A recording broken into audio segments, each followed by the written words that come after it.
నా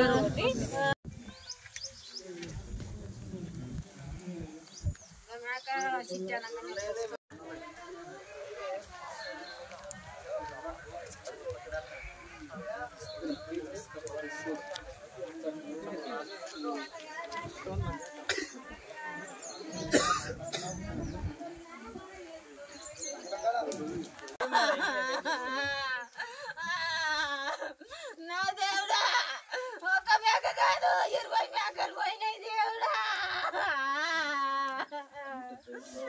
దేవుడు అన్ని చూలున్న మేకలే పిల్లలు ఉన్నాయి దాని ఉంటుందా అని చెప్పని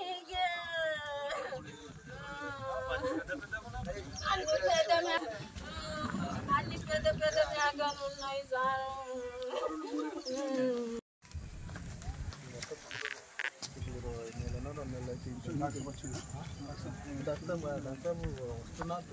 అప్పుడే నాకు మల్కాపూర్ దాటుతున్నా సార్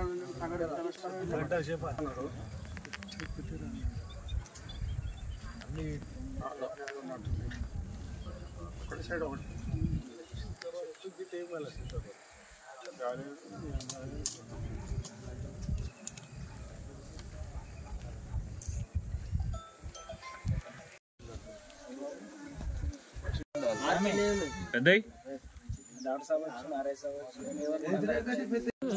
బాలరామ్లో నేను పిట్ట లేక ఎండలు అనుకుంటా దిగినాం సారు.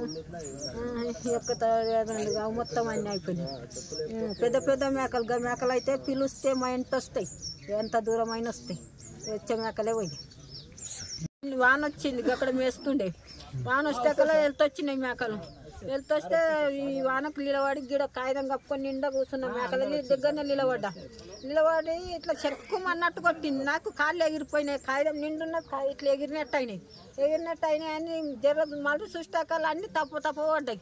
ఇది చచ్చిపోయినాయి మేకలు, చచ్చిపోయినాయి. నేను అమ్మ మనం ఇల్లు మునిగిందని మా బిడ్డ కంటే మా బిడ్డ నేను డబ్బులు కాళ్ళు లేస్తలేవు, నడవనికి నిలబడ్డా కానీ గానే నడవడానికి వస్తలే. నిలబడి ఇట్లా నిలబడ్డా కానీ నడవనికి వస్తలే. ఇక ఏడ్చుకుంటా కూర్చున్నా. ఇక గాడికి అక్కడ అంటే ఇక మా బిడ్డకి అక్కడ అమ్మటి గాడికి పోయినా వెళ్ళే కథం గంతే. మేమేం చూడలేము సారు. అవి చెట్టు కింద, నేను కూడా చెట్టు కింద ఉన్నా. జగ్గుమన్నది ఇట్లా ఎరుపోలు వచ్చింది ఇంకంతే.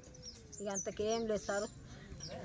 నేను కాలు తిరిగి ఈరోజు మా ఇసుకవాడ గ్రామంలో పిడుగుపాటు వల్ల బలరాం లక్ష్మి భర్త లక్ష్మయ్య, గ్రామం ఇషితాబాద్, మండల సదాశివపేట, జిల్లా సంగారెడ్డి నందు పిడుగుపాటు వల్ల ఆమె యొక్క 20 మేకలు చనిపోవడం జరిగింది.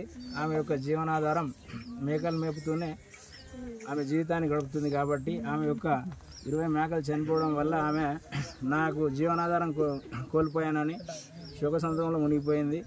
ఆమెకు ఆ యొక్క మేకల యొక్క విలువ దాదాపుగా 200 లక్షల వరకు ఉంటుంది.